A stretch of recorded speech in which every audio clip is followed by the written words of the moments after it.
In 1957, a subway engineer named George Halpern vanished after leaving the station, officially declared a coward who abandoned his family and his post, his name forever stained with shame. The city simply moved on, leaving his wife and son to face a lifetime of whispers. But 53 years later, a schoolteacher discovers a single, baffling clue that makes no sense. A polished brass whistle belonging to the so-called coward that was secretly kept for decades by a man who claimed to hate him. It was the first piece of a puzzle that would uncover a truth so explosive, the city had buried it behind a wall of concrete and decades of lies. If George Halpern never deserted his post, then what was discovered still sitting at the controls of his ghost train, sealed inside a tunnel that wasn't supposed to exist? Subscribe now so you won't miss similar chilling stories on our channel in the future.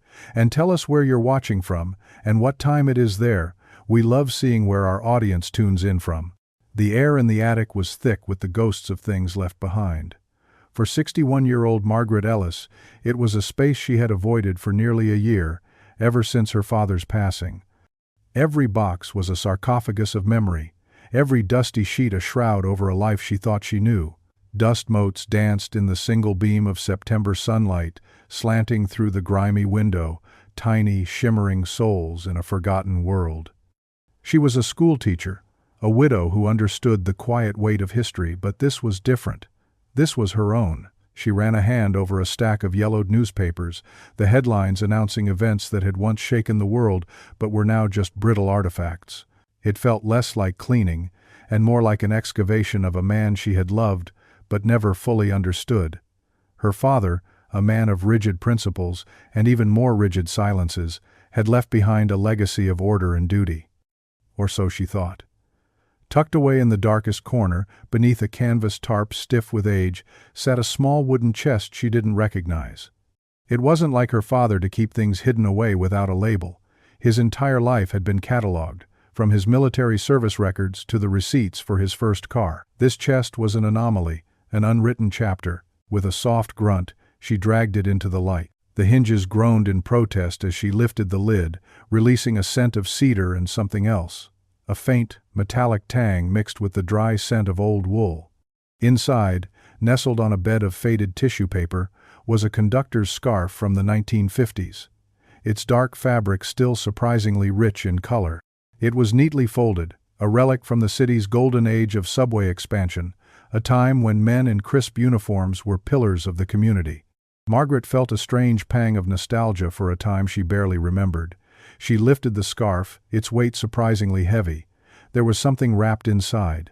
Her fingers, still nimble from decades of grading papers, carefully unrolled the fabric. Lying in the center was a polished brass train whistle. It was beautiful, gleaming with a soft, warm light that seemed to defy the decades it had spent in darkness. It felt cool and solid in her palm, a tool of immense power, capable of echoing through miles of steel and concrete. But it wasn't the craftsmanship that made her breath catch in her throat. It was the delicate engraving along its side. 4 simple words that carried the weight of a lifetime. To George, until you're home. George. The name struck her like a physical blow. Not just any George, George Halpern. The name was a ghost from her childhood, a whispered cautionary tale told at the dinner table. George Halpern, the subway engineer, who in the autumn of 1957 had driven his train out of the station and simply vanished into the night. The official story was a simple one, and a cruel one. He had deserted his post, abandoned his wife and son, and disappeared with a large sum of company funds. A coward. That was the word her father had always used, his voice dripping with a contempt so potent it could curdle milk. The man was a coward, Margaret, he'd say, his jaw tight. No honor, no sense of duty. He spoke of George Halpern as if he were a personal affront, a stain on the uniform he and so many others had worn with pride. Margaret had never questioned it. Her father's word was law, his judgments as solid and unmovable as the granite foundations of the city itself. So why? Why would this man, who so despised George Halpern, keep his most personal possession hidden away like a sacred relic? The whistle wasn't a piece of evidence, it was a token of affection. Until you're home. It spoke of love, of waiting, of a promise. It was the absolute opposite of the story her father had told. The contradiction was so sharp, so jarring, it made the dusty air in the attic feel thin and hard to breathe. Her mind raced, trying to connect two impossibly distant points, the loving inscription and her father's cold, unwavering hatred. Her hands trembled slightly as she reached for her phone, the modern plastic a stark contrast to the timeless brass in her other hand. There was only one person who might have an answer, one other person who had lived under the shadow of their father's certainty. She dialed her sister's number. Helen answered on the second ring, her voice as crisp and efficient as ever. "Margaret? Everything all right? You sound like you've seen a ghost." Margaret tried to laugh, but it came out as a choked little cough. "Maybe I have, Helen. I'm up in Dad's attic. I found something," she explained, her voice low and rushed, about the chest, the scarf, and finally, the whistle. She read the inscription aloud, her own voice filled with a sense of wonder and confusion. For a moment there was only silence on the other end of the line. Margaret could picture her sister perfectly, standing in her pristine kitchen, a frown creasing her brow, her mind already calculating the social cost of this discovery. When Helen finally spoke, her voice had lost all its warmth. It was cold, sharp, and edged with something Margaret recognized as fear. "Put it back," Helen commanded, not suggested. Commanded. "Put it back in the box, Margaret, and forget you ever saw it." Margaret was taken aback. "What? Helen, don't you see? This changes everything. Why would Dad keep this if he hated him so much? Maybe the story isn't what we thought. Maybe Halpern wasn't a—" Helen cut her off, her voice rising with an alarming intensity. "I don't care what he was. Dad hated him for a reason. A good reason, I'm sure. That man brought shame on the entire transit authority. He ruined his family's name. Why in God's name would you want to dig that up now?" The fragile bond between the sisters, already strained by grief and years of differing personalities, began to fracture right there on the phone. "Because it's not right," Margaret insisted, her own voice rising to meet her sister's. "His wife, Lillian, she died in poverty. People called her the coward's widow. Their son grew up with that hanging over his head. If there's a chance they were wrong, we have to do nothing." Helen snapped, her voice now a furious hiss. "You're not a detective, Margaret. You're a retired schoolteacher who needs a hobby. This is not it. Dad is gone. Let it lie. Let him rest in peace. Don't you dare tarnish his memory by chasing some ridiculous conspiracy." The accusation struck Margaret harder than she expected. Tarnish his memory? She was trying to understand it. "This isn't about Dad's memory," she said, her voice dropping again, now filled with a wounded resolve. "It's about the truth." "The truth," Helen scoffed, the sound dripping with scorn, "is that some things are better left buried. You are playing with fire, Margaret. Drop this. For your own good, for the family's good. I am not going to be a part of it." The line went dead. Margaret stood there in the silent attic, the dial tone buzzing in her ear like an angry insect. She felt a profound and sudden loneliness. Her sister, her only remaining family, had not just disagreed with her, she had walled herself off, choosing the comfort of a convenient lie over the possibility of a difficult truth. The sunlight had shifted, and the beam was gone, plunging the attic back into a dim gray twilight. The weight of the whistle in her hand felt heavier now. It wasn't just a mystery anymore. It was a choice. A line had been drawn. She could put it back in the chest, lock it away, and let the dust settle over the secret for another 50 years. She could pretend the phone call never happened, and try to mend the fresh crack in her relationship with her sister. Or she could step across that line, alone. She slowly lowered the phone back into its cradle. Her gaze fell back to the whistle, its brass surface reflecting her own determined, tired face. The story of George Halpern wasn't just a piece of forgotten city history. It was a wound, left to fester in the dark. Her father had hidden it.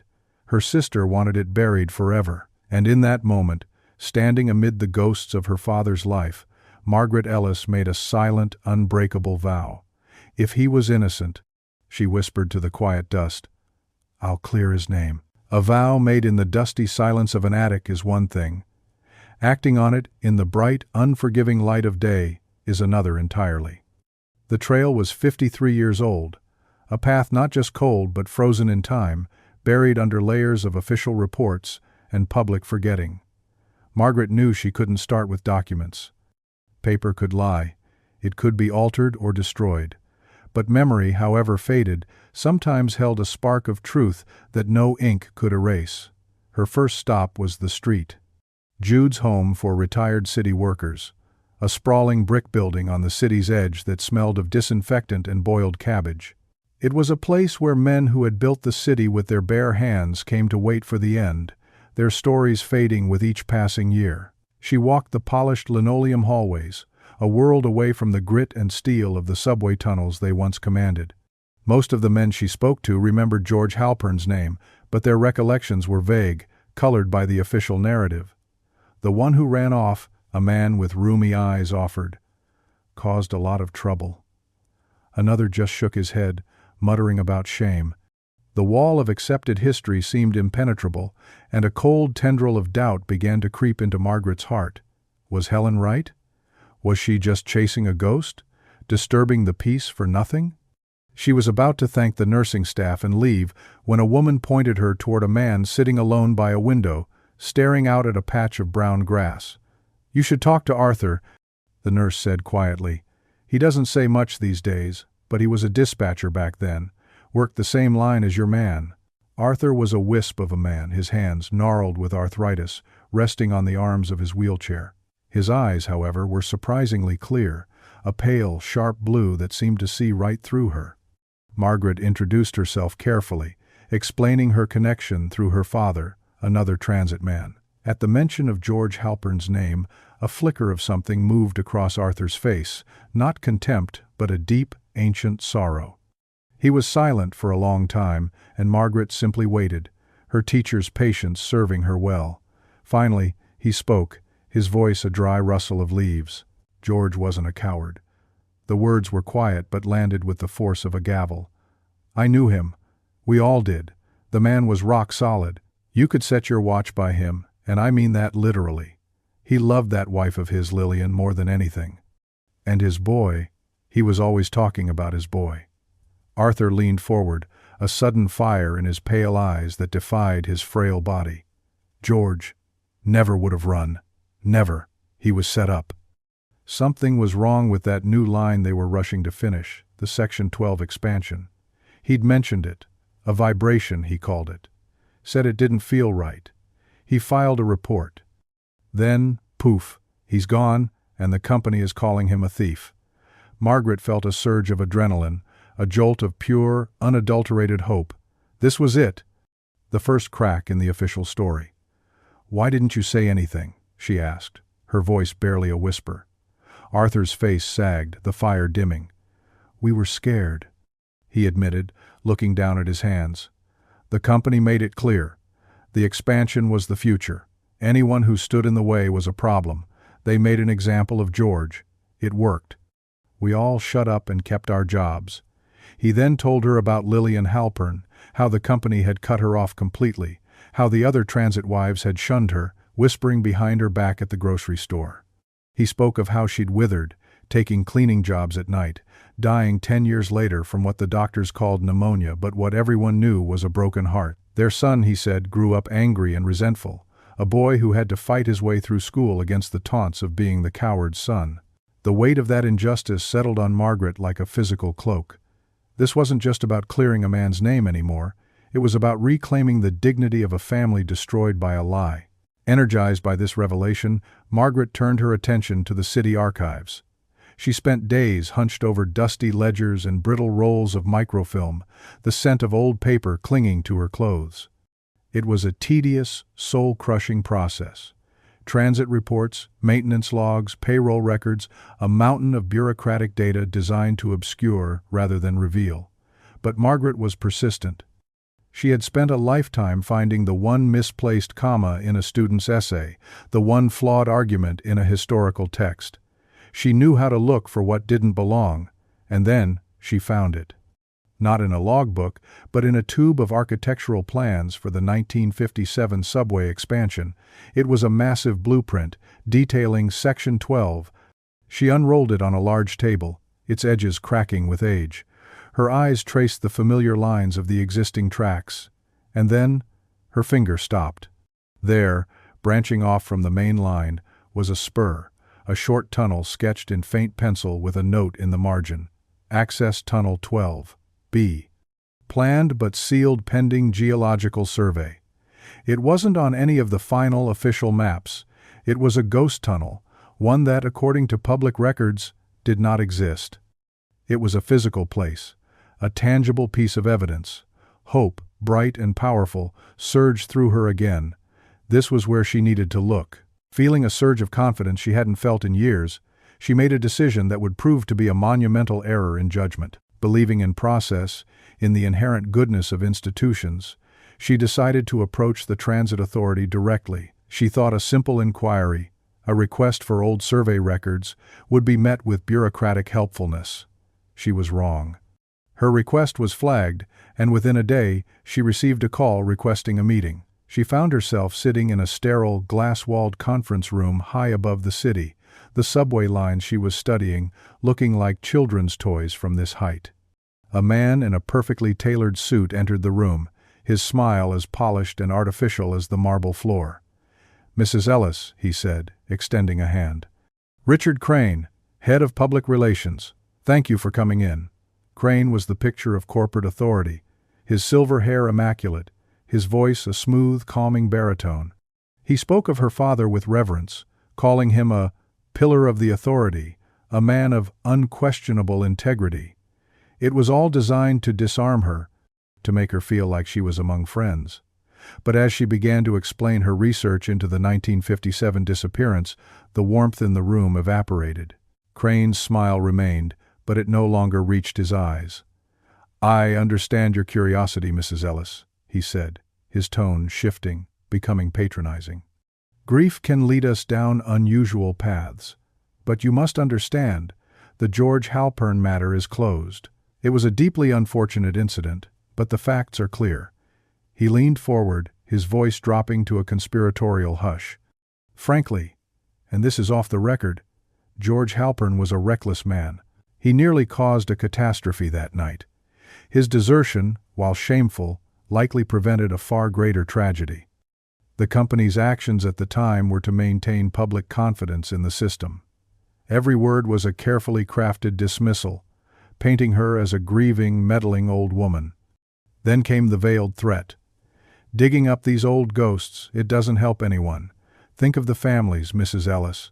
The Halpern family has suffered enough. Reopening these wounds will only bring them more pain."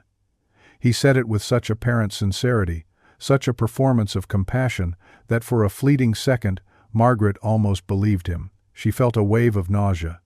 He was using the family's pain as a weapon to silence her.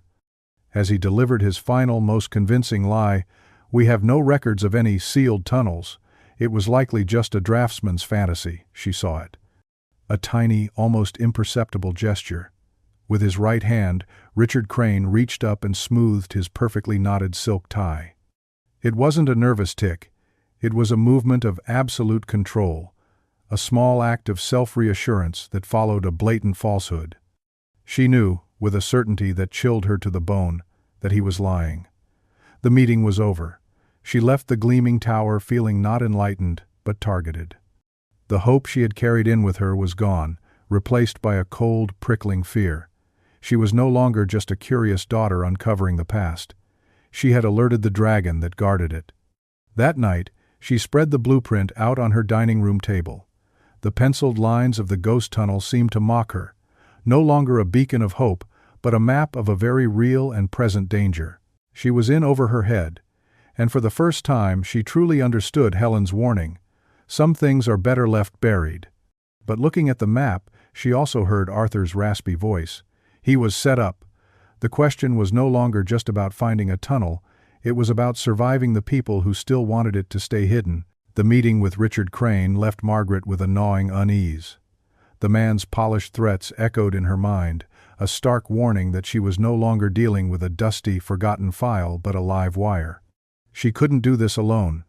At 61 she was sharp and determined, but she was not equipped to go spelunking in the bowels of the city. There was only one person she could turn to, one person who combined a cautious nature with a deep-seated loyalty that she knew, despite everything, she could count on. Her nephew, Daniel. He was an engineer, a man who understood structures and schematics, a man who lived his life by the principles of logic and safety. He was also Helen's son, which made the phone call all the more difficult. She found herself rehearsing the words, trying to frame her request in a way that didn't sound like the rambling obsession of a crazy old aunt. When she finally called him, his voice was hesitant, laced with a wariness she knew came directly from his mother. "Aunt Margaret," he said, the affection in his tone battling with a clear sense of caution. "Mom said you were looking into some old family history." The euphemism was so transparent it was almost comical. Margaret took a deep breath and laid it all out for him. The whistle, the conversation with Arthur, the blueprint, the chilling meeting with Crane. She didn't embellish or dramatize.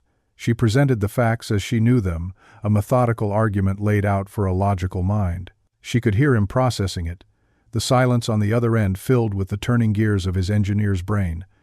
"A sealed tunnel that's not on the official maps," he repeated slowly, the skepticism in his voice giving way to professional curiosity. "And this Crane guy specifically warned you away from it." "He lied to my face, Daniel," Margaret said, the anger still fresh. "I saw it. I need to know what's in that tunnel. I need help." To her profound relief, he didn't say no. He didn't lecture her or dismiss her.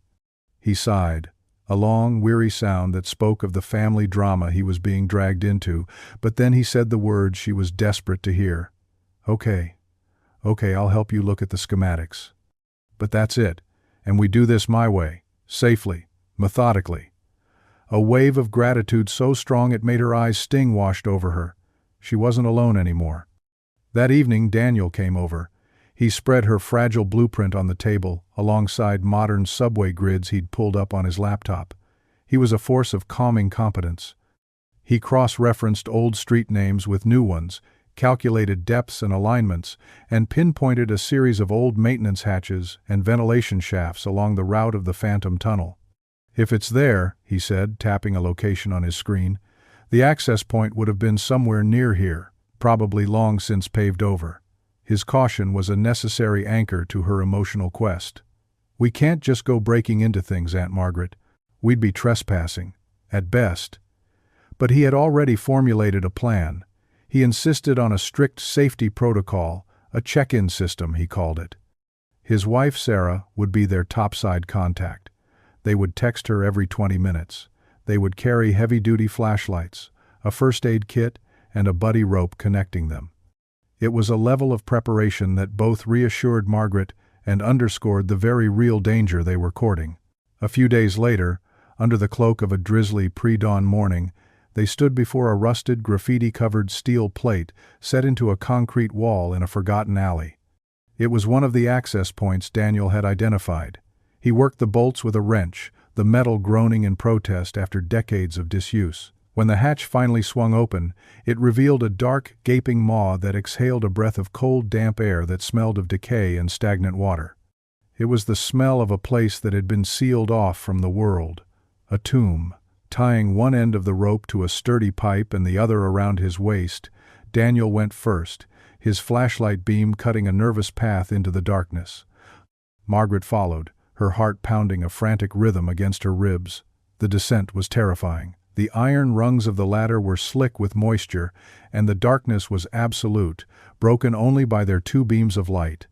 Down here, the city's ceaseless hum was gone, replaced by an unnerving silence broken only by the rhythmic drip, drip, drip of water echoing from somewhere in the oppressive blackness. At the bottom, they found themselves in a narrow service corridor. Their footsteps echoed unnaturally loud.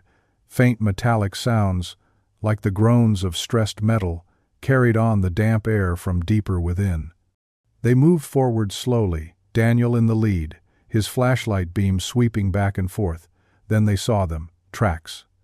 Not the modern gleaming rails of the active subway, but older, narrower tracks, covered in a thick layer of rust and grime, emerging from the darkness and running alongside the corridor. They followed the tracks, their hope and trepidation mounting with every step. The tunnel widened, and the tracks continued, until they abruptly, impossibly, vanished into a solid wall of reddish-brown brick. It wasn't a cave-in, it was a seal. The brickwork was old but deliberate, clearly man-made. This was it, the place from the blueprint. Richard Crane's lie made manifest in mortar and clay. Margaret's breath caught. They had found it. A sense of dizzying triumph washed over her. For a moment it was enough, the proof that she wasn't crazy, that there was a secret here worth hiding. As Daniel inspected the wall, running his hand over the rough bricks, Margaret's flashlight beam danced across the floor, and that's when she saw it. Lying half-submerged in a puddle of muddy water near the wall was a rusted metal object. She knelt, her knees cracking in protest, and picked it up. It was a lantern, the kind transit workers used in the 50s. It was heavy, its glass long since shattered, its metal housing eaten away by rust. But as she turned it over in her hands, her light caught something scratched into the handle, 2 letters, crudely etched into the metal, G.H. "Daniel," she whispered, her voice trembling. "Look." He turned, and she held it out. The air grew thick with unspoken meaning. It was more than an artifact. It was a presence, a ghost in the machine. "He was here," Margaret said, the words a confirmation, a prayer, a statement of undeniable fact. The emotional high was breathtaking. It was the vindication she had been seeking, the tangible link to a man no one but her seemed to want to remember. That moment of triumph was shattered by a low, grinding rumble from above. Dust rained down from the ceiling, and a network of spiderweb cracks suddenly appeared in the brick wall before them. A few bricks dislodged and clattered to the ground with a sickening thud. The structure was unstable, groaning under the weight of the active city above and the passage of time below. The collapse was small, but the message was clear. This place was a death trap. Daniel grabbed her arm, his face pale in the flashlight beam, his professional calm completely gone, replaced by raw fear. "That's it," he said, his voice firm, pulling her back. "We're leaving. Now.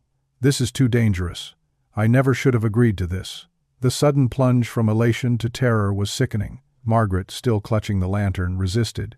"No, we're so close, Daniel. We can't stop now."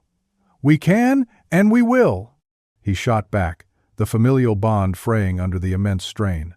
"My first priority is getting you out of here alive. Did you hear that sound? This whole section could come down on our heads." He was right, of course. Every rational part of her knew he was right. But the image of those initials, G.H., was burned into her mind. The ghost of George Halpern was in this tunnel with them, and she felt an overwhelming, irrational duty not to abandon him again. The argument was brief and fierce there in the suffocating darkness, their whispers echoing like shouts. In the end, Daniel's terror-fueled logic won. He all but dragged her back down the service corridor and up the slick iron ladder into the gray, drizzling dawn. As they sealed the hatch, the city was waking up, its sounds of traffic and life a world away from the silent tomb below. The relief of being safe was immense, but it was soured by the bitter taste of retreat. She had found the proof she needed, only to have it snatched away at the last second. The family tension between them was a thick, palpable thing. She had put her nephew in mortal danger. As they walked away from the alley, Margaret glanced back, her mind replaying the groan of the tunnel and the fall of the bricks. The sound hadn't felt random, it felt wrong. It wasn't the deep, structural groan of a tunnel settling. It was sharper, more mechanical, almost like a vibration from the nearby active line, but the timing, it was too perfect, too precise.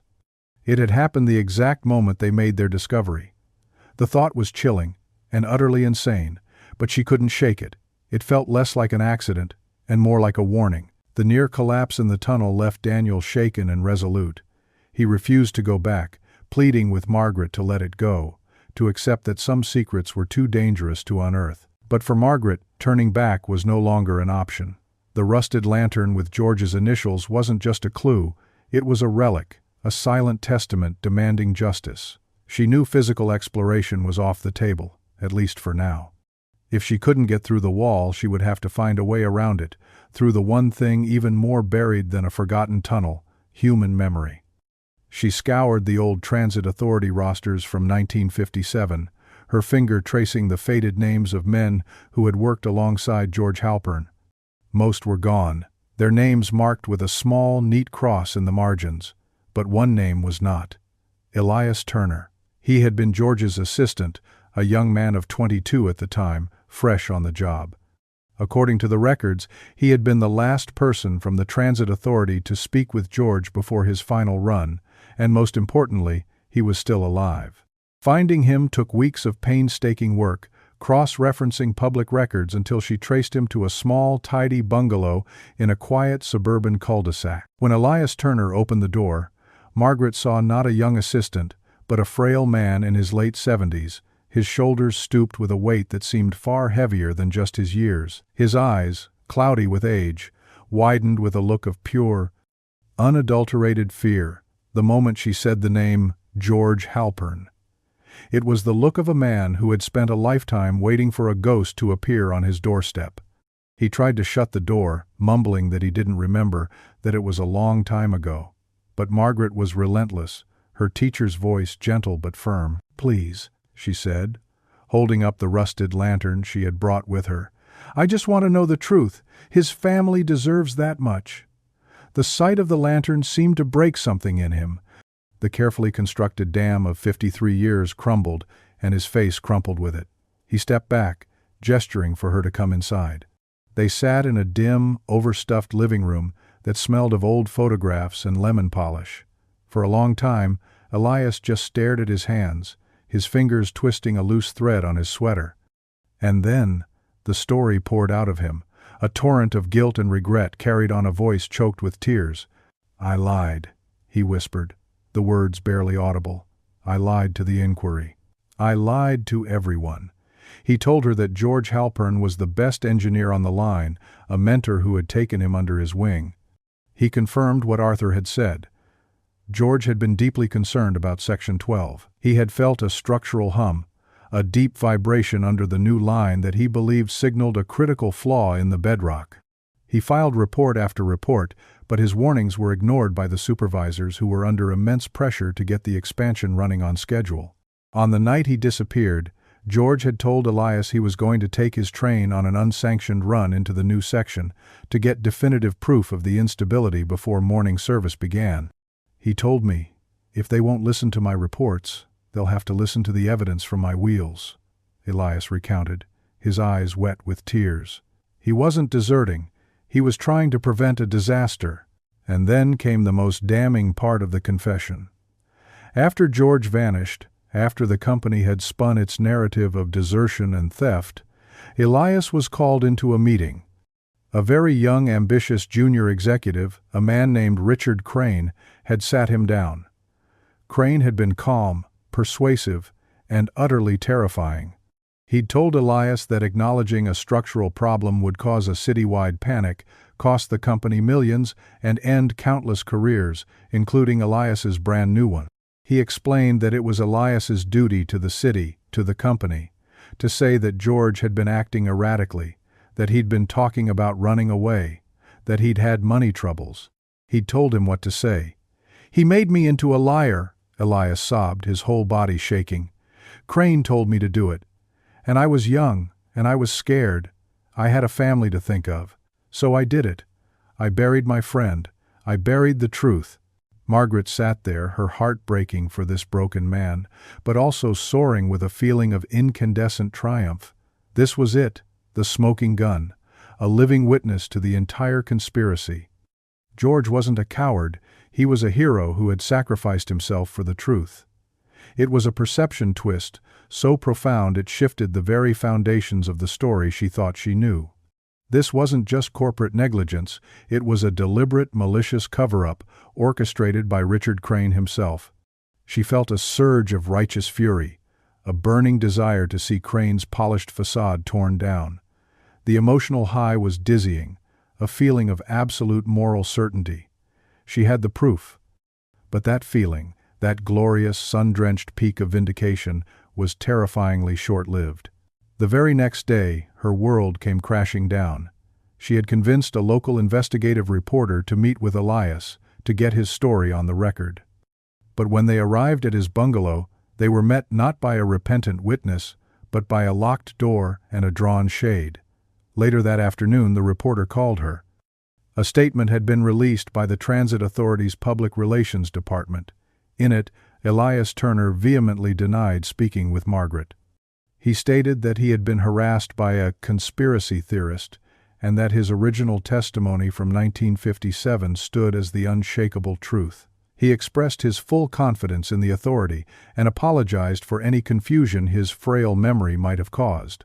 Margaret stared at the press release on her computer screen, the words blurring through a haze of disbelief and rage. It was Crane. It had to be. He had gotten to Elias. The subtlety was gone. This wasn't a veiled warning in a conference room. This was a public execution of the truth. He had taken her greatest piece of evidence, her moment of triumph, and turned it into a weapon against her. He had not only silenced Elias, he had made Margaret look like a lunatic, a cruel old woman harassing a confused senior citizen. The emotional plummet was sickening, a free fall into a pit of despair. She felt utterly and completely defeated. The world she had thought was governed by right and wrong now seemed to be controlled by men like Crane, men who could rewrite history with a single press release. The knockout blow came that evening. The phone rang, and it was her sister, Helen. Her voice was not just cold this time. It was venomous. She had seen the news report. "I warned you, Margaret," Helen seethed. "I told you to leave it alone. Now you've made a public spectacle of yourself and dragged our family's name through the mud with you. You're dishonoring Dad's memory, making him look like he was part of some sordid cover-up." "He was, Helen!" Margaret cried, the desperation raw in her voice. "He hid the whistle. He knew something. Stop it!" Helen screamed, her voice cracking with a pain and fury that went deeper than just this one issue. "Just stop! I can't do this anymore. You've made your choice. You chose this obsession over your family, over what little peace we had left. Don't call me again, Margaret. I'm done." The line went dead for the second time, but this time the click felt final. It was an amputation. Margaret stood in her quiet house, the silence pressing in on her from all sides. She had lost her witness. She had been publicly discredited. And now, she had lost her sister. The cost of this quest was becoming unbearable. The whistle, sitting on her mantelpiece, no longer seemed like a beacon of hope. It felt like a curse, a heavy brass weight dragging her down into the darkness, alone. The silence from Helen was a heavy, suffocating blanket. In the days following their final, brutal phone call, Margaret felt a loneliness so profound it ached in her bones. The public humiliation and Elias Turner's retraction had left her spinning, her credibility shattered. She was adrift, her quest for truth now feeling like a fool's errand. Every path she had taken had led to a dead end, blocked by fear, lies, or a brick wall. Crane had won. He had isolated her, discredited her, and cut her off from her family.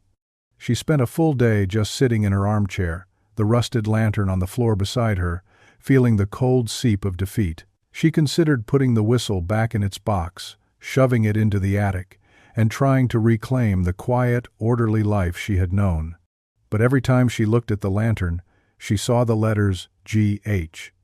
She heard Elias's whispered, tearful confession. She saw Crane's smug smile as he adjusted his tie. Giving up would mean letting them win, letting George Halpern remain a coward and a thief for eternity. She couldn't do it. She had to find something they couldn't control, something they couldn't threaten into silence. She had to find a piece of George himself. Her research led her to a place of finality and forgotten stories, the city's demolition schedules. The old Halpern family home, a small clapboard house in a neighborhood long since fallen into disrepair, was slated to be torn down in 2 weeks. It had stood vacant for years after their son, bitter and broken, had finally moved away. It was a long shot, a desperate final grasp at a ghost. What could possibly be left after 53 years of neglect and decay?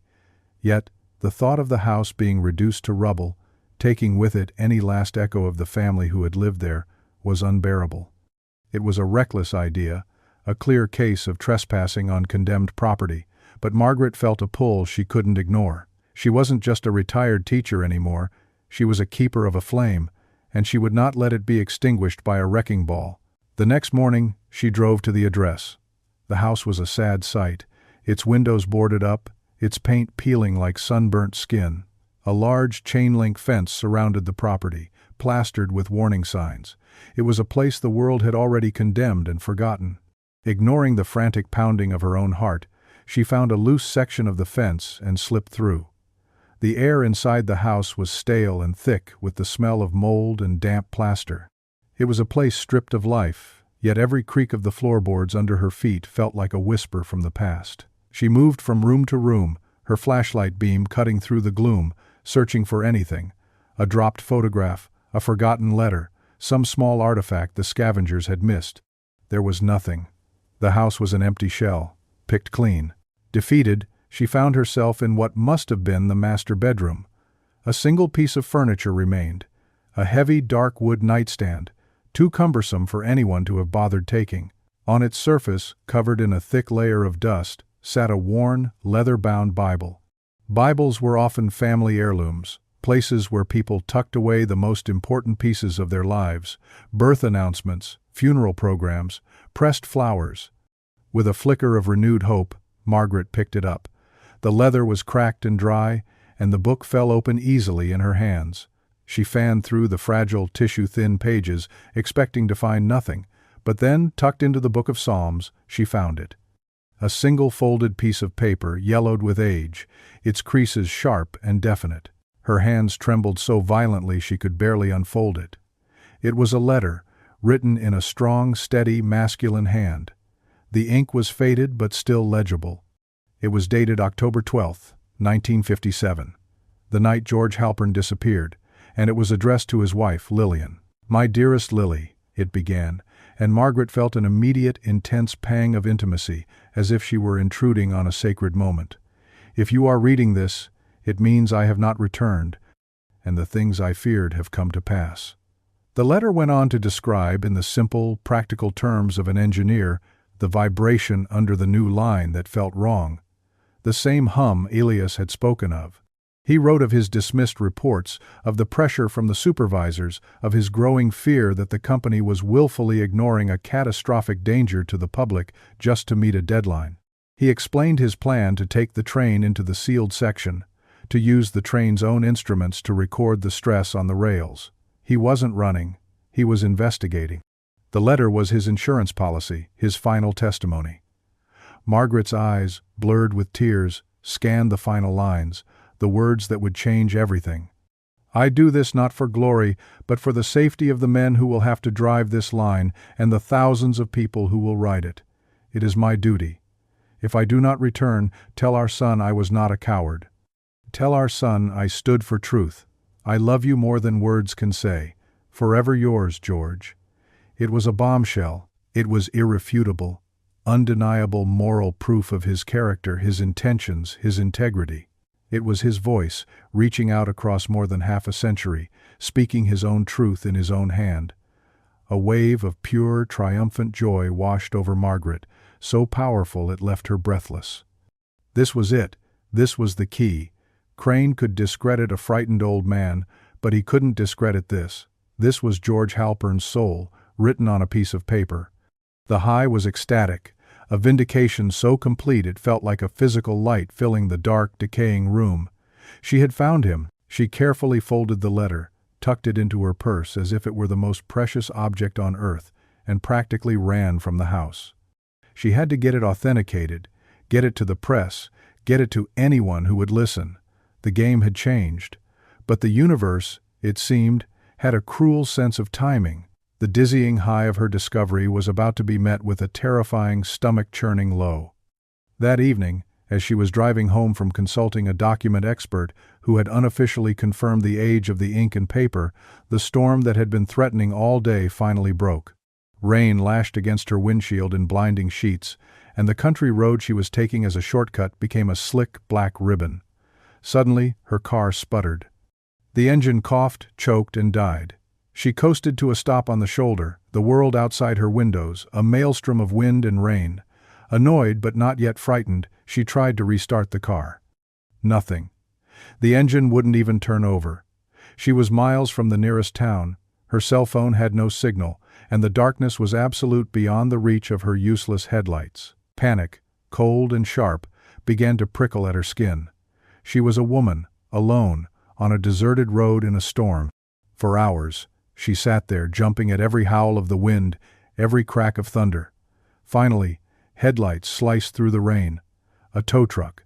The relief was so overwhelming she almost wept. The driver, a kind, grizzled man, hooked up her car and drove her into town, explaining that his dispatcher had received a call about a stalled vehicle on that road. She hadn't called anyone. The next morning, the mechanic at the small-town garage called her with a voice that was grim and low. "Ma'am," he said slowly, "your engine is fine, your battery is fine, but I've never seen anything like this.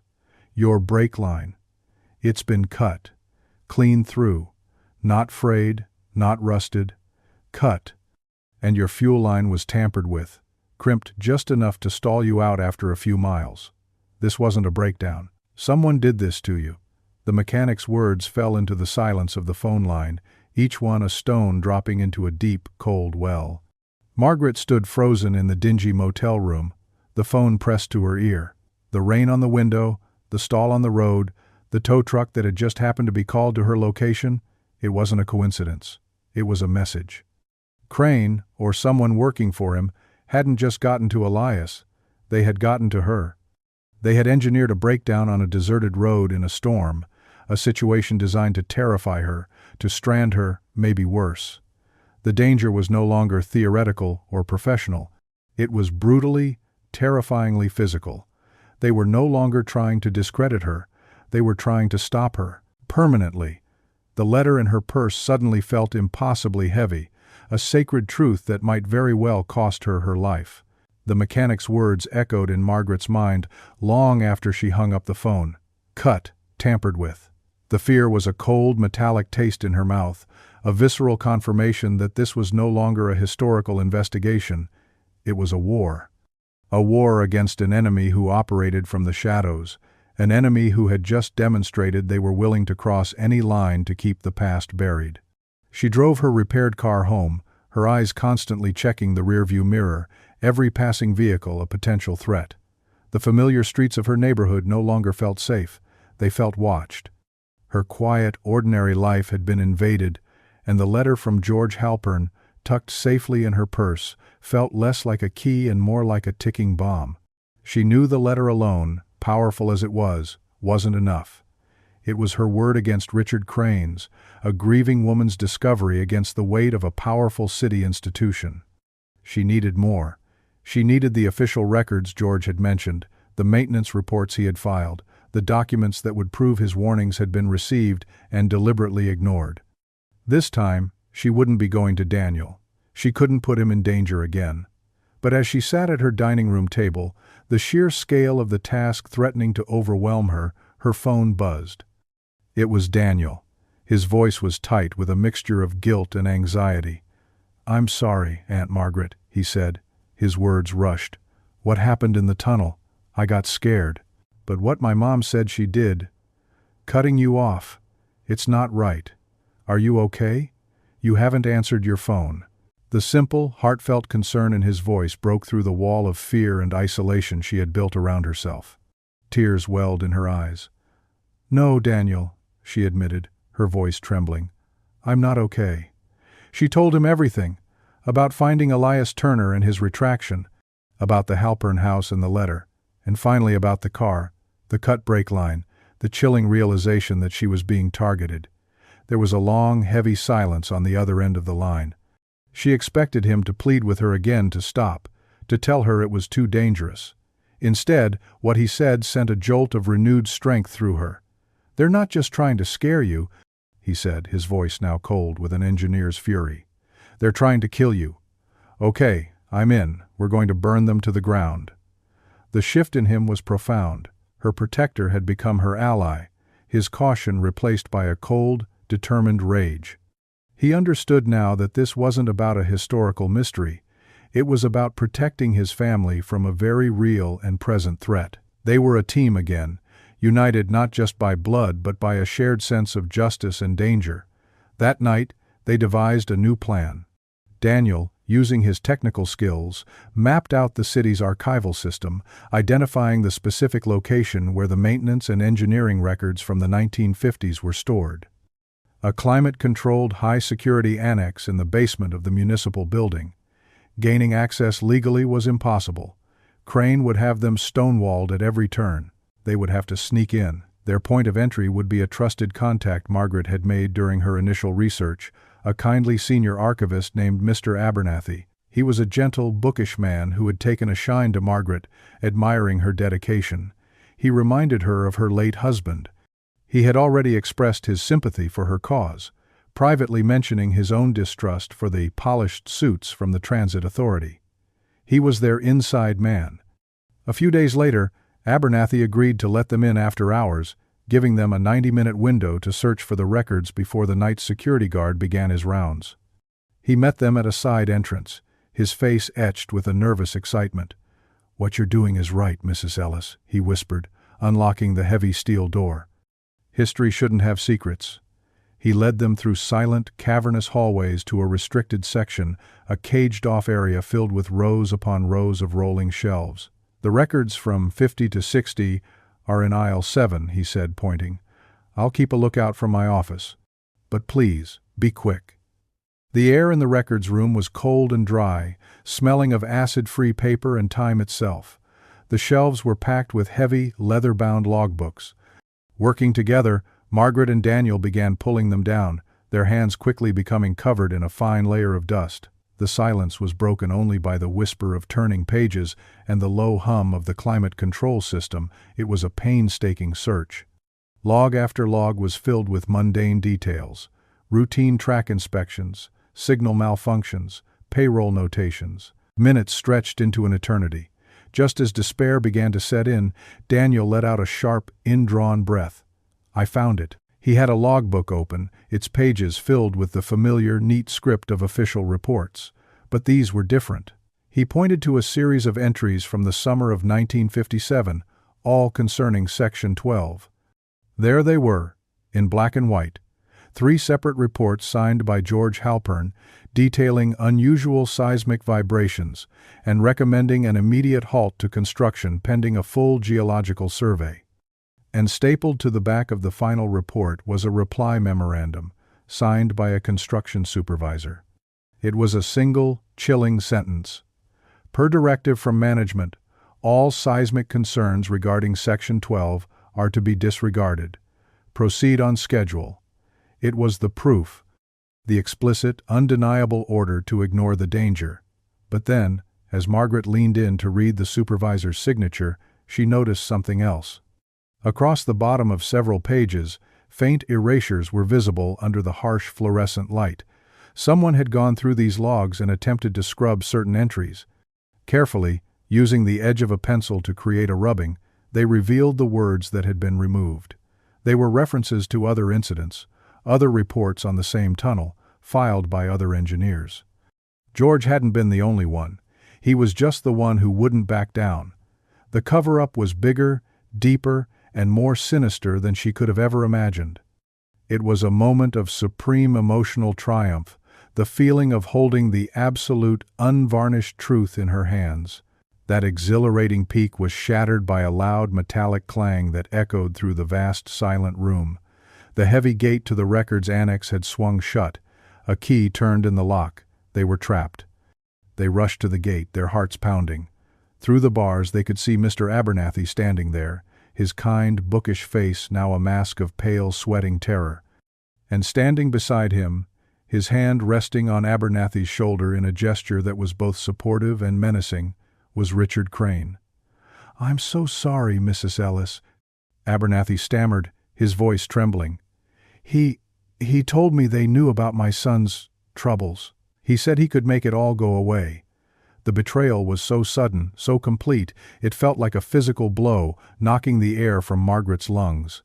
The kindly old man, her trusted ally, had sold them out. Crane smiled his polished, soulless smile from the other side of the bars. "You really should have listened to me, Margaret," he said, his voice calm yet dripping with venom. He smoothed his tie. "Some things really are better left buried." He then turned to Abernathy. An unfortunate accident," he said loud enough for them to hear. "The old lock on this annex has been faulty. We'll have to get maintenance to look at it in the morning." He was going to leave them there, locked in a climate-controlled vault, to be found by a security guard and arrested for trespassing, their stolen evidence confiscated, their story completely discredited. It was a perfect, bloodless crime, but Crane had made one critical miscalculation. He had accounted for Margaret, and he had accounted for Abernathy, but he hadn't seen Daniel slip out of the annex a minute before the gate had closed, claiming he needed to use the restroom. The last thing Crane heard before turning to walk away was Daniel's voice, cold and steady, from the end of the dark hallway. "I don't think so." From his pocket, Daniel held up his phone, its screen glowing. "You're on speakerphone, Mr. Crane, with the police dispatcher. She's been recording this entire conversation for the last 2 minutes, ever since you mentioned Mr. Abernathy's son. Now, I suggest you find the key to that gate." The look on Richard Crane's face, the sudden, horrifying realization that his perfect trap had just snapped shut on himself, was a moment of pure, glorious victory. But as the sound of distant sirens began to grow, Margaret looked at the logbook in her hands, at the evidence of a conspiracy that ran deeper than just one man. They had won this battle, but the scale of the war had just become terrifyingly clear. They were no longer just on the transit authorities' radar. They had just declared open war on its very foundation. The arrest of Richard Crane should have been a final, triumphant victory. As police led him away from the city archives, his face a mask of cold fury, Margaret felt a dizzying wave of relief. They had done it. They had exposed the monster and won. But the victory felt hollow, strangely incomplete. Crane was just a symptom of the disease, not the cause. The doctored logbooks, and the explicit directive to ignore George's warnings, pointed to a rot that ran deep within the foundations of the transit authority. The real truth, the body of the crime, was still sealed behind that brick wall, and now they were running out of time. With Crane's arrest making headlines, the city moved to distance itself from the scandal as quickly as possible. A public notice was posted that Margaret almost missed. The old, derelict properties near the Section 12 line, including the access points to the sealed tunnel, were scheduled for final demolition in 1 week. They were burying the evidence, this time under thousands of tons of concrete and steel, erasing the crime scene forever. The system wasn't just covering its tracks, it was salting the earth behind it. The sense of urgency was a fire in Margaret's veins. It was now or never. This time, when she went to Daniel, it wasn't a request, it was a plea. "We have to go back in," she said, her voice strained with desperation. "They're going to destroy it, Daniel. Whatever is in there will be lost forever." She saw the war in his eyes, the engineer's caution battling the nephew's fierce loyalty. He had seen the look on Crane's face, felt the chill of real, tangible evil. He knew she was right. But he also remembered the groan of the unstable tunnel, the dust raining from the ceiling. "It's a death trap, Aunt Margaret," he argued, his voice low. "We almost didn't make it out last time." "I know," she conceded, her own fear a cold knot in her stomach.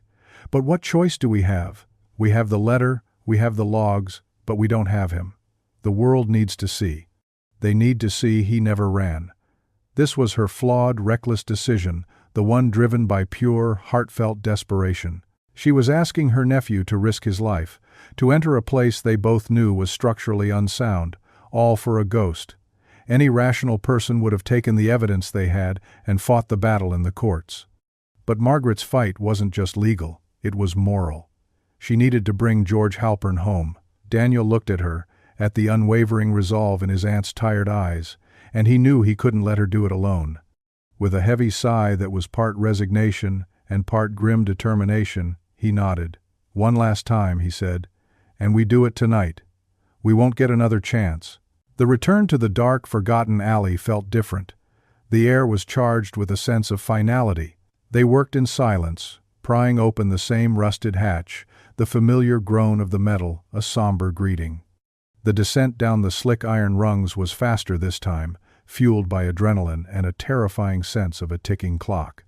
The cold, damp air of the tomb below enveloped them again, but this time there was no hesitation. They moved with purpose, their flashlight beams steady, their minds focused on the singular goal. The brick wall stood as it had before, a silent, imposing monument to a 53-year-old secret. They had brought tools this time, a heavy sledgehammer and a pry bar. Daniel, his engineer's mind assessing the structure, pointed to a section near the bottom where the mortar seemed weakest. "Here," he said, handing the sledgehammer to Margaret. "You do the first one." There was a symbolic weight to the act. She swung the heavy hammer, the impact against the brick jarring her arms, the sound echoing like a gunshot in the confined space. The brick didn't move. She swung again and again, her frustration and grief fueling the blows. A crack appeared. Daniel took over, his swings powerful and precise. Brick by brick they smashed a hole in the wall, revealing a darkness beyond that seemed to swallow the light from their flashlights. It was a thick, cloying blackness, untouched by light or air for more than half a century. When the hole was large enough to crawl through, Daniel went first, his flashlight beam piercing the virgin dark. Margaret followed, her heart pounding a deafening rhythm in her ears. She squeezed through the rubble, emerging into a space that was both vast and claustrophobic, and there it was, her breath hitched. Sitting silently on the tracks, covered in a thick uniform coat of rust-colored dust, was a subway train, a ghost train from 1957. It was perfectly preserved in the oxygen-starved air, a moment frozen in time. The dust lay on it like a burial shroud. It was the most awe-inspiring and heartbreaking sight Margaret had ever seen. They approached it slowly, reverently, their flashlights playing over the familiar rounded shape of the front car. The side door was ajar. With a deafening screech of rusted metal, Daniel forced it open. They stepped inside. The interior was a time capsule. The old advertisements on the walls, for products that no longer existed, were faded but legible. The rattan seats were intact, though brittle to the touch. It was as if the passengers had just stepped off a moment ago. They moved through the empty car, their footsteps the first to fall here in over 50 years, until they reached the door to the engineer's cab. It was closed. Daniel put his hand on the handle, took a deep breath, and pulled. The sight that met them made Margaret gasp, a hand flying to her mouth. Slumped in the engineer's seat, leaning against the controls, was a human skeleton. It was still dressed in the tattered remains of a conductor's uniform. His bony hands rested near the brake lever, as if he had been trying to stop the train right until the very end. They had found him. A wave of profound, soul-shaking vindication washed over Margaret, so powerful it brought her to her knees. Tears streamed down her face, tears of sorrow, of relief, of pure, unadulterated triumph. George Halpern had never fled. He had died at his post, a hero, a man who stood for truth, buried alive by the company he was trying to save. In the skeletal hand of the figure, something glinted in the beam of her flashlight. It was a silver pocket watch, its chain wrapped around his bony wrist. Daniel gently lifted it. The hands were frozen. They pointed to 9:17 p.m. The exact time that the official records from 1957 had listed as the moment George Halpern had deserted his post. It was the final, perfect, heartbreaking piece of the puzzle. Justice, after 53 years in a cold, dark tomb, had finally arrived. Their sacred, emotional moment of discovery was brutally interrupted by the glare of a dozen powerful flashlights flooding the tunnel from the hole they had just made in the wall. Figures swarmed through the opening. Margaret and Daniel were blinded, disoriented. A familiar, hated voice cut through the chaos, smooth and controlled as ever. "Well, well, look what we have here. Trespassing on city property. Vandalism. I believe you two are in a great deal of trouble." It was Richard Crane. He wasn't in handcuffs. He was standing there, flanked by a team of transit authority, security, and men in construction helmets, his suit immaculate even in the dusty tunnel. His arrest had been a formality. His lawyers had him out on bail within hours. He had been one step ahead of them the whole time. He must have known about the demolition schedule. He hadn't been trying to stop them from finding the tunnel. He had been waiting for them to find it for him. He was using them as his own private search party. The emotional whiplash was violent and nauseating. Their moment of ultimate vindication had turned into a trap. "You're trespassing," Crane repeated, a smug, victorious sneer on his face. He gestured to his crew, "Secure the area, no one in or out, and relieve these two of any unauthorized historical artifacts they may have found." He was going to steal their discovery, bury George Halpern a second time, and paint them as the criminals. The truth was right there, inches from them, and he was about to snatch it away forever. The despair was absolute, a crushing weight that felt heavier than the city above them. They were trapped, outmaneuvered, and about to lose everything. Crane's ambush in the tunnel was brutally efficient. He controlled the narrative before Margaret or Daniel could even speak. They were escorted out not as discoverers, but as suspects, their faces caught in the harsh glare of news cameras that had been conveniently tipped off. By morning, the story was everywhere, but it wasn't the story of a hero's vindication. It was the story of a disgraced executive's rogue relatives, trespassing on city property in a desperate, illegal attempt to smear the transit authority. Crane, in a masterstroke of public relations jiu-jitsu, positioned himself as the reluctant guardian of order, forced to clean up a mess caused by a grieving and deeply unstable woman. He had taken their truth and twisted it into a weapon, and now he was pointing it directly at Margaret's heart. The city, eager to put the scandal to rest, convened an emergency public hearing. It wasn't a trial of Richard Crane, it was a trial of Margaret's memory, her sanity, and her story. The hearing room was packed, a modern-day coliseum filled with journalists, city officials, and the morbidly curious. Margaret sat at a small table with Daniel, feeling exposed and utterly alone. Across the room, Crane sat with his team of lawyers, the picture of calm corporate authority. He was in his element, a master of procedure and perception. He began by presenting his case with polished precision. He produced pristine, official-looking reports, newly minted, Margaret was sure, that detailed the structural integrity of the old subway lines. He called expert witnesses who testified that George Halpern's concerns, had they existed, would have been scientifically baseless.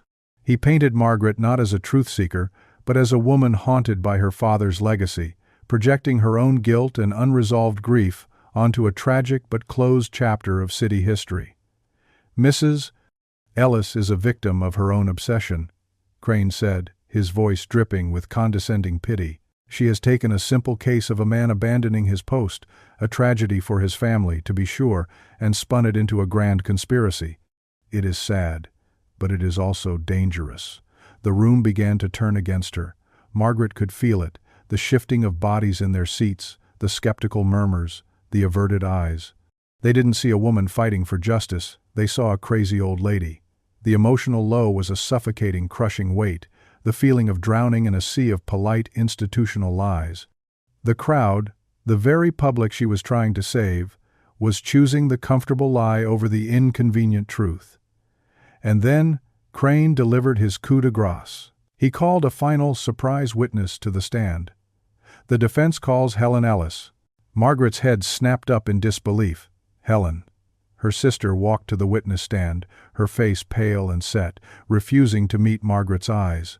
It was a betrayal so profound, so intimate, it felt like a physical stabbing. Crane's questions were gentle, leading. "Mrs. Ellis, your sister, Helen, has she seemed herself lately, since your father's passing?" Helen's voice was quiet but steady, each word a perfectly aimed dagger. "My sister has been under a great deal of strain," Helen said, her gaze fixed on a point on the far wall. "She has fixated on this old story. She believes our father was part of some cover-up. It's not true. Our father was an honorable man. Margaret is dishonoring his memory. She's dishonoring our family." She spoke of Margaret's late nights, her frantic research, her reckless behavior. She painted a picture of a woman unhinged by grief, lost in a fantasy. Margaret sat there, frozen, the room spinning around her. Her own sister was providing the character assassination that would destroy her credibility forever. The public humiliation was absolute. She was no longer just a conspiracy theorist. She was a mentally unstable woman, certified as such by her own flesh and blood. The despair was a black, bottomless pit. She had lost. Crane had not only taken the truth, but he had also taken the last, most precious thing she had left, her family. Just as the chairman of the hearing was preparing to dismiss the proceedings, to officially close the book on George Halpern forever, a commotion erupted at the back of the room. A frail, elderly man was pushing his way through the crowd, shouting, "Let me through! I have to speak!" Two bailiffs moved to intercept him, but he dodged them, stumbling forward until he stood in the center of the room, panting, his eyes wild. It was Elias Turner. He looked terrified, but in his eyes was a spark of something new, something that hadn't been there in his tidy little bungalow: courage. "You can't do this," he said, his reedy voice trembling but carrying an astonishing power in the suddenly silent room. "You can't let him get away with it." Crane shot to his feet, his composure finally cracking.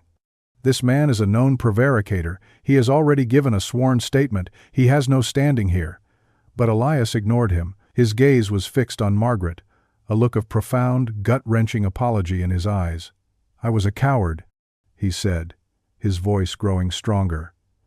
"That man," he said, pointing a shaking finger at Crane, "he threatened me. He threatened my family, so I lied. But I can't. I can't live with it anymore. George Halpern was my friend. He was a hero." And then, from inside his worn tweed jacket, Elias Turner pulled out a thin, leather-bound book. It was a small, personal maintenance log, the kind engineers used to keep for their own records. "This," he said, holding it up like a sacred text, "is the original log from Section 12, the one they thought they destroyed."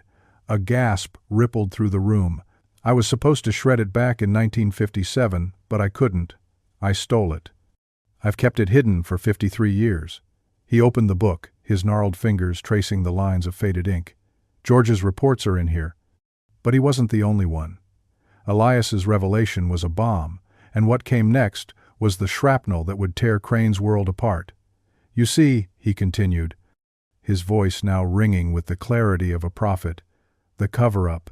It wasn't just about George." The scale of the conspiracy suddenly, horrifyingly, expanded. It was a twist so immense it changed the very nature of the crime.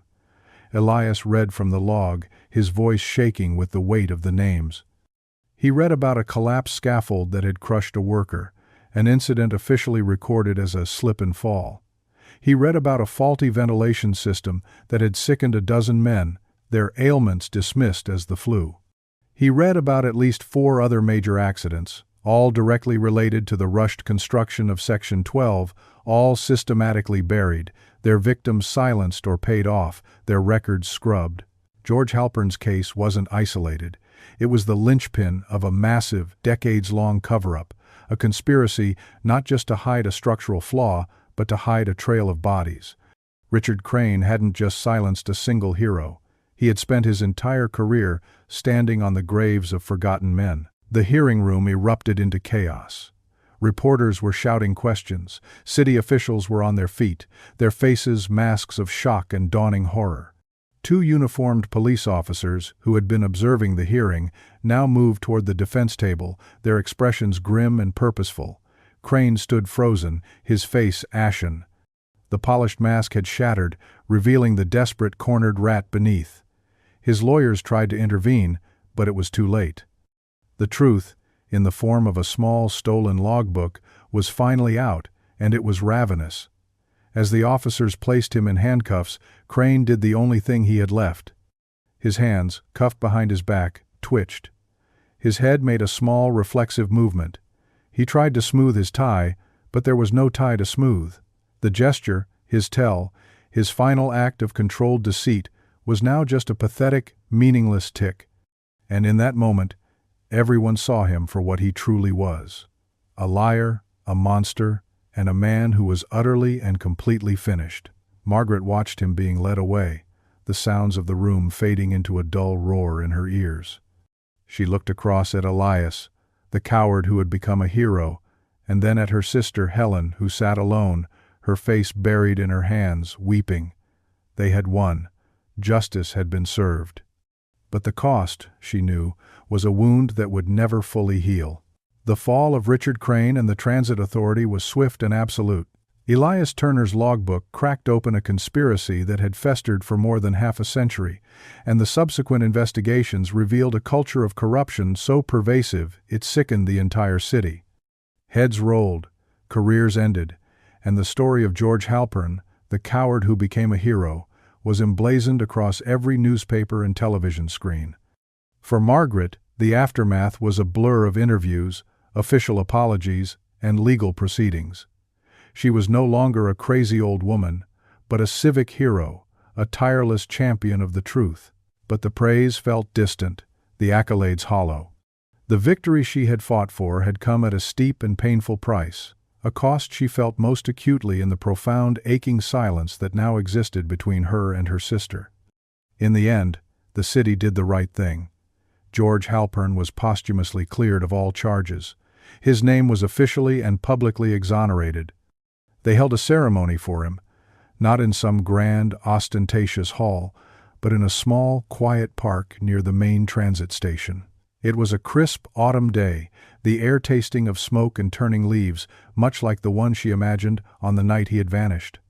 A modest bronze plaque was unveiled, bearing his name and a simple inscription, "A man who stood for truth." Margaret stood at the front of the small crowd, Daniel at her side, his hand a comforting and steady presence on her shoulder. The mayor spoke, delivering a flowery, regretful speech about righting historical wrongs.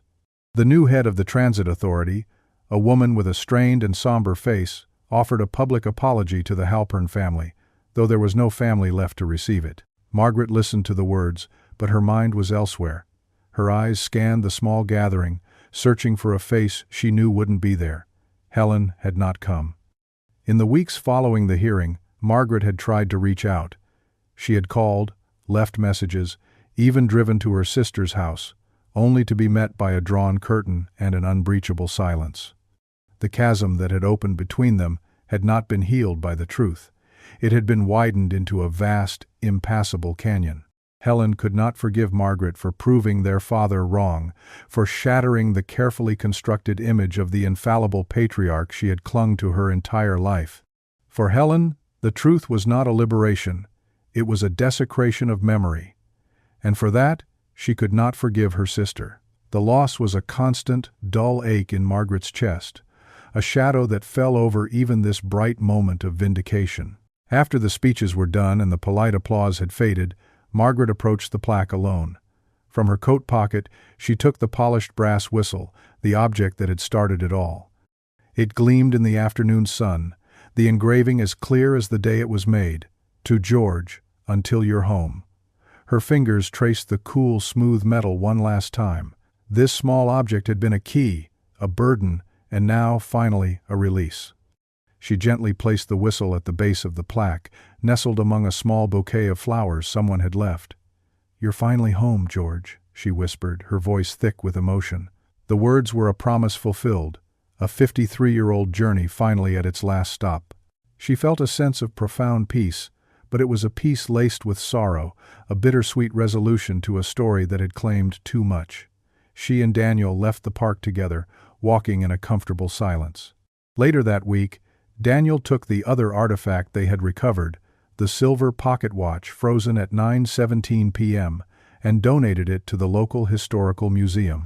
He worked with the curator to create a small but powerful exhibit dedicated to George Halpern and the other men whose stories had been buried in Elias Turner's logbook. He made sure their names, their sacrifices, and the truth of what had been done to them would be preserved, ensuring that their story would live on, a permanent warning against the arrogance of power. It was his own quiet act of justice, a testament to the man of integrity he had become. A month later, on a cool evening, Margaret found herself drawn back to the central subway station. The sounds were the same, the screech of wheels, the disembodied voice announcing arrivals and departures, the rumble of trains deep in the earth, but she heard them differently now. She saw the faces of the engineers in their cabs not as anonymous city workers, but as men who, like George, held the lives of thousands in their hands every single day. She understood the weight of their duty, the burden of their integrity, in a way she never could have before. She walked to the end of the platform, to a spot that overlooked the dark mouth of a tunnel, the very same line that led to the now permanently sealed Section 12. She thought of her father, not with anger, but with a weary sadness. She finally understood why he had kept the whistle. It wasn't a trophy. It was an act of penance. He had been one of the supervisors, a young man caught in a corrupt system, who had known the truth and had been forced or had chosen to remain silent. Hating George, the coward, was easier than hating himself, the coward he had truly been. The whistle was a secret acknowledgement of his own guilt, a hidden memorial to the man whose life he had helped to destroy. As a train departed from the opposite platform, the wind it created rushed through the station, a cold, mournful gust that stirred the hair on her neck. And in that rush of wind, for just a fleeting second, she thought she heard it, faint and impossibly distant, but clear as a memory. The sound of a train whistle, a single, lonely note echoing from deep within the darkness. It wasn't a sound of triumph or of haunting, but of acknowledgement. A final, quiet thank you, carried on the subterranean air. Margaret stood there for a long time, a solitary figure on the platform, a woman who had fought for a ghost and won. Justice had been served, the hidden truth was revealed, and in the process she had rediscovered a profound sense of purpose. But the victory had left scars, a fractured family, and a legacy forever marked by loss. She had brought one man home, but in doing so, had lost a part of her own.